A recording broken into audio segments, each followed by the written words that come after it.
There's a rumor going around that Trevor Holt has the biggest you-know-what in school. And here he is, standing outside my dorm room, naked. What is wrong with you? Get out of the way!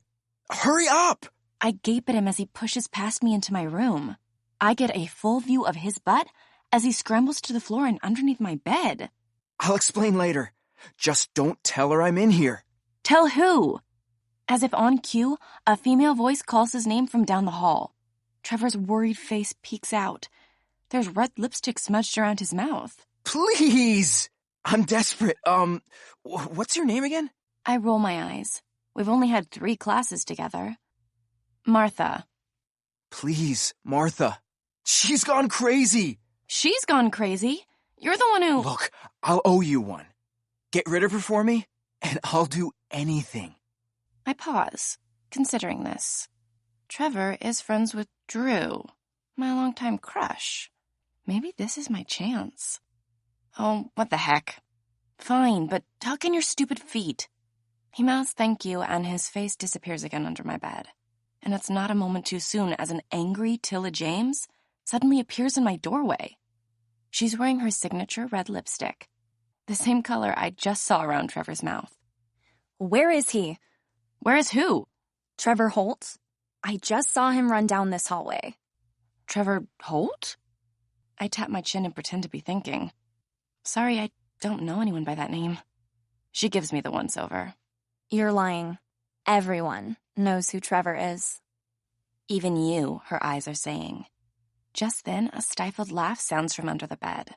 Tilla peers over my shoulder. I try to block her view. I told you I haven't seen him. She doesn't look convinced, so I think fast. By the way, you've got lipstick all over your chin. Her hand flies to her mouth. She glares once more over my shoulder, but finally walks away toward the dorm entrance. I breathe a sigh of relief and shut the door. My relief is short-lived. What are these? A grinning Trevor crawls out from under my bed. He's holding up a pair of my underwear. Granny panties? Seriously? Mortified, I run over and snatch them out of his hands. Trevor stares down in shock at my bed where I'd been folding laundry. Specifically, my underwear. How many of those boner killers do you own? It's none of your business. I shove the rest of them under my blankets. Then I throw a towel at him without meeting his eyes. And for God's sake, cover yourself up, will you? Trevor wraps the towel around his waist, still grinning. Anyway, thanks for getting rid of her. She's become a bit of a problem. Still defensive over the underwear, I snap at him. Why? Did she ask you for something like honesty? Or was it exclusivity she was after? Or I know, something really scary like commitment. His grin fades. She's my buddy's ex-girlfriend. I'm not interested in her in that way. But she won't get the hint. She just cornered me in the shower. Okay, now I feel dumb. I'm about to apologize, but Trevor is suddenly smiling again. I notice a small dimple by his lip. So, what will it be? I said I owe you one, and I'm a man of my word. My stomach instantly fills with butterflies. Will I actually be able to tell him about Drew? He'll probably just laugh at me. I stall, walking over to the turtleneck sweater dress I have hanging up. Well, as you know, the end-of-the-year parties are tonight. I do know that. He looks over at my dress. And please, tell me you're not wearing that. Offended, my eyes cut to his. Excuse me? He holds up his hands in surrender. Okay, sorry. Go on. I sigh with frustration. So, this is my last chance to tell a guy I really like how I feel. He graduates this year. Uh-huh. And what do you want me to do? Give you advice or something?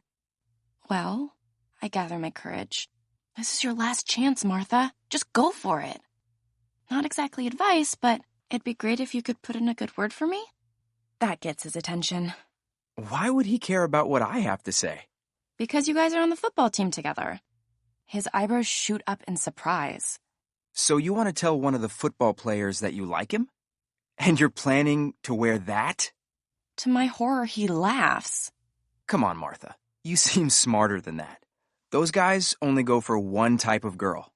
He gestures to the dress. Girls that don't dress like nuns, for starters. His words make my stomach sink. I can feel my cheeks flooding with color. Trusting him is the stupidest thing I've ever done. I hang the dress back up angrily. Get out of my room, Trevor. Let's just forget this whole thing. I turn away so he won't see how much his words have bothered me. I hear him blow out a breath. Look, I didn't mean to insult you. I'm an idiot and have a habit of saying things the wrong way. I just meant that dress doesn't really play up your assets. I don't reveal that my mom told me the exact same thing the other day. I look at the dress and frown. Maybe they both have a point. Tell me who it is. I'll help you. I promise.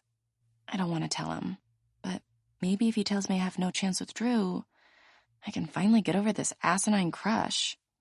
I take a deep breath and meet his eyes.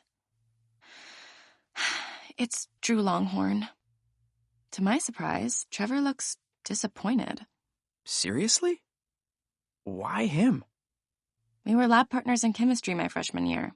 We haven't talked much since then, but we worked together really well. He was nice to me. Trevor scrutinizes me but doesn't say anything. Fine. You want to get Drew's attention? We'll get his attention. My heart starts beating fast. Really? Because if you're messing with me... You need to trust me. I cross my arms, a little wary, but I nod. First, you show up to the parties with me. Everyone will notice you if you're on my arm. I resist the urge to gag over his supreme egotism.